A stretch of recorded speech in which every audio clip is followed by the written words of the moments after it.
कोलकाता में बीजेपी कार्यकर्ता का शव मिलने के बाद से बवाल मचा है। आज गृह मंत्री अमित शाह कार्यकर्ता के घर पहुंचे और कहा कि हिंसा की राजनीति में न भरोसा है और न ही इससे डरते हैं। इस सिलसिले में पश्चिम बंगाल सरकार से रिपोर्ट भी मांगी गई है। युवा बीजेपी संगठन के सदस्य अर्जुन चौरसिया की लाश कोलकाता में फांसी के फंदे पर लटकी हुई मिली। ये घटना ऐसे समय हुई जब कुछ ही देर बाद अमित शाह कोलकाता पहुंचने वाले थे। अब इस मुद्दे पर बंगाल में बीजेपी और टीएमसी में काफी मनमुटाव हो गया है।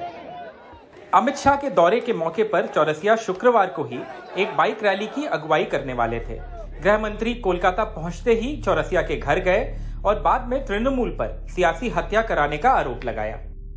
तृणमूल सरकार के 1 साल हुआ है, उसके दूसरे ही दिन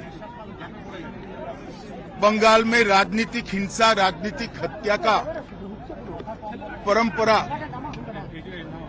फिर से शुरू किया है। मैं पीड़ित परिवार से मिला हूं।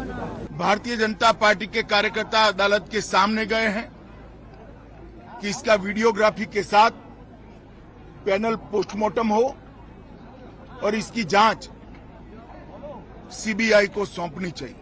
मैं आपको दिखा दूं, ये एरिया है, इधर कुछ घर हैं और इस तरफ भी कुछ घर हैं और कुछ अबैंडन्ड बिल्डिंग्स भी हैं। तो उसी में से एक के अंदर इनका शव मिला है और बीजेपी के सीनियर नेता यहाँ पे हैं। अभी हमारी उनसे बात भी हुई। पुलिस भी काफ़ी संख्या में है और उनका ये कहना है कि मर्डर टीएमसी के प्लेबुक से हुआ है।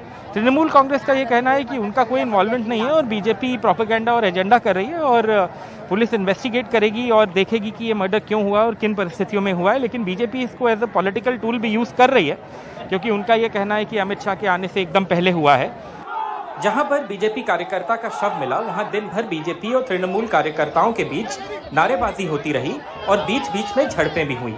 मुख्यमंत्री ममता बनर्जी की पार्टी ने हत्या के आरोपों को बेबुनियाद बताया। ये आरोप बाहरी बीजेपी के लोगों के हैं। पोस्टमार्टम से पहले ये कैसे तय कर सकते हैं कि क्या हुआ? अमित शाह को ही क्यों बुलाया? प्रधानमंत्री को भी बुला लें। बीजेपी सियासी फायदे के लिए बेबुनियाद आरोप लगा रही है। All outsider, and they are calling Amit Shah. So I asked them, call Pradhanendra Modi. पिछले साल विधानसभा चुनाव में हार के बाद ये अमित शाह का पहला बंगाल दौरा था। उस हार के बाद से बीजेपी छोड़कर कई नेता दूसरे दलों में गए हैं और उसे विधानसभा और लोकसभा उपचुनाव में भी हार का सामना करना पड़ा है। अपने 2 दिनों के दौरे पर इन मुद्दों पर भी अमित शाह ध्यान देंगे। कोलकाता से कैमरा पर्सन जीडी शंकर के साथ आलोक पांडे, एनडीटीवी इंडिया।